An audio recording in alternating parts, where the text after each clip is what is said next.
அன்பின் சகோதர சகோதரிகளே, ஆண்டவர் இயேசு கிறிஸ்துவின் நாமத்தில் மெசஞ்சர்ஸ் ஆஃப் குட் நியூஸ் சார்பில் புத்தாண்டு வாழ்த்துக்கள். ஆண்டவரின் பெரிதான கிருபையால் இந்த புதிய வருடத்தை நாம் காணும் சிலாக்கியம் நமக்கு கிடைத்ததற்காக நாம் அவரை துதிப்போம்.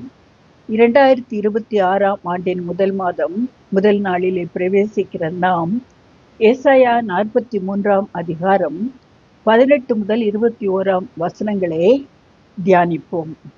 ஆண்டவர் முந்தினவைகளை நினைக்க வேண்டாம், பூர்வமானவைகளை சிந்திக்க வேண்டாம் என்று ஏசாயா 43:18 வசனத்தில் கூறுவதை பார்க்கிறோம்.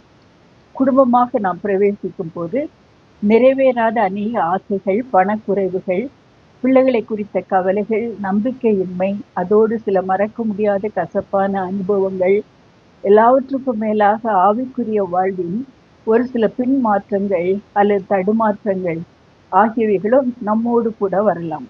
ஆனால் ஆண்டவர் முந்தினவைகளை நினைக்க வேண்டாம் என்று சொல்லும்போது அவைகள் நம்மை முற்றிலுமாக ஆளுகை செய்து நமக்கு சோர்வை உண்டாக்க அனுமதிக்க வேண்டாம் என்று கூறுகிறார்.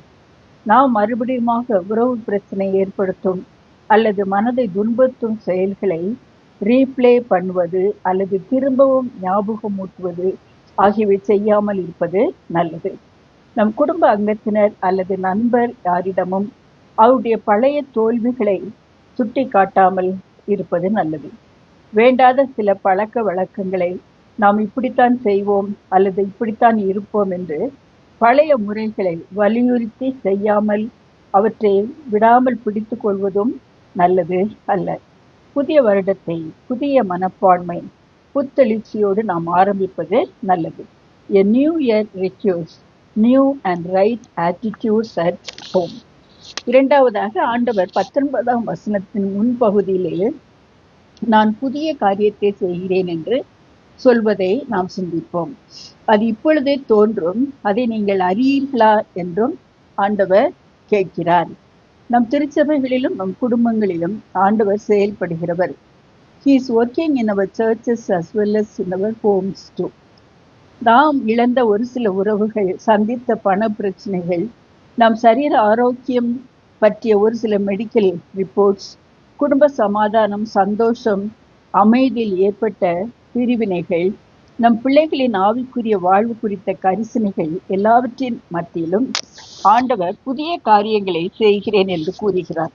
அவர் ஏற்கனவே செய்ய ஆரம்பித்து விட்டார்.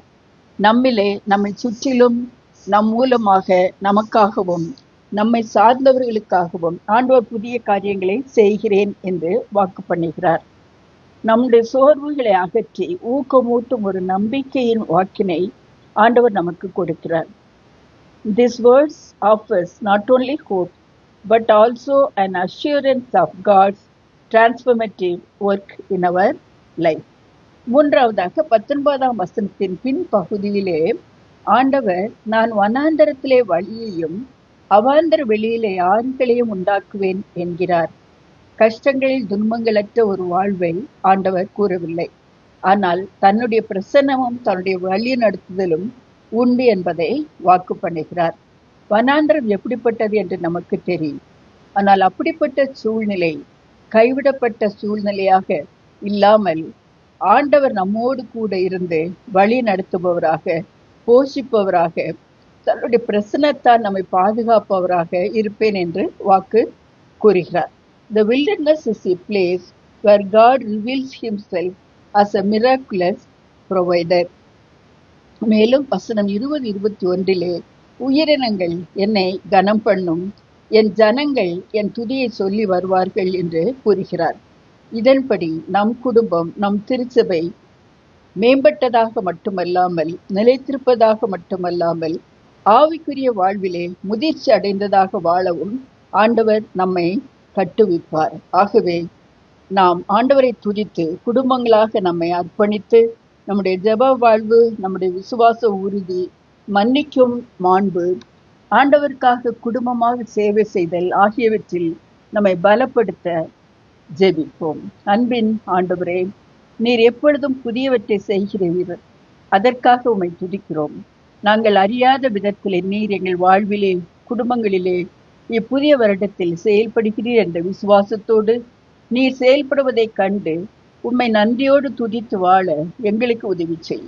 ஆமென். I wish you a happy new year with God's transformative blessings. உங்கள் அன்பு சகோதரி சாந்தி திலக்.